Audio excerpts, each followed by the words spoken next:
Un ancien dicton dit ceci: bienheureux celui qui, après Dieu, considère tous les hommes comme Dieu. Celui qui adore Dieu aime ses enfants. Celui qui respecte Dieu respecte les êtres humains.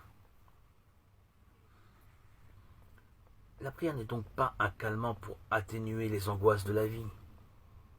Une prière de ce genre, en tout cas, n'est sûrement pas chrétienne. Au contraire, la prière rend chacun d'entre nous responsable. Nous le voyons clairement dans Notre Père que Jésus a enseigné à ses disciples. Pour apprendre cette manière de prier, le psalmiste est une grande école. Nous avons vu que les psaumes n'utilisent pas toujours des mots raffinés et gentils et portent souvent les cicatrices de l'existence. Pourtant, toutes ces prières ont été utilisées d'abord dans le temple de Jérusalem et ensuite dans les synagogues, même les plus intimes et personnelles. Les expressions multiformes de la prière des psaumes prennent forme à la fois dans la liturgie du temple et dans le cœur de l'homme.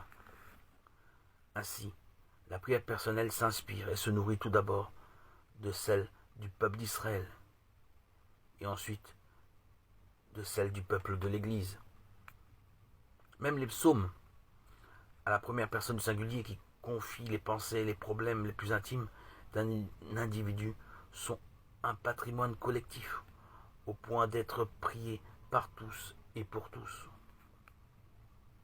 La prière des chrétiens a ce souffle, cette tension spirituelle qui garde ensemble le temple et le monde.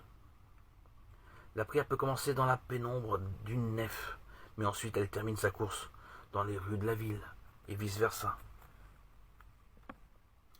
Elle peut germer dans les occupations quotidiennes et trouver son accomplissement dans la liturgie. Les portes des grandes assemblées ne sont pas des barrières, mais des membranes perméables, disponibles à recueillir le cri de tous. Dans la prière, le psalmiste, le monde est toujours présent. Les psaumes, par exemple, donnent voix à la promesse divine de salut des plus faibles. Pour le pauvre qui gémit, le malheureux que l'on dépouille, maintenant je me lève, dit le Seigneur. À celui qu'on méprise, je porte secours.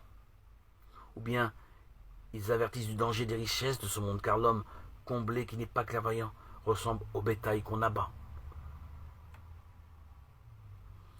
Ou bien encore, il ouvre l'horizon au regard de Dieu sur l'histoire. Le Seigneur a déjoué les plans des nations, anéanti les projets des peuples. Le plan du Seigneur pour toujours, les projets de son cœur subsistent d'âge en âge.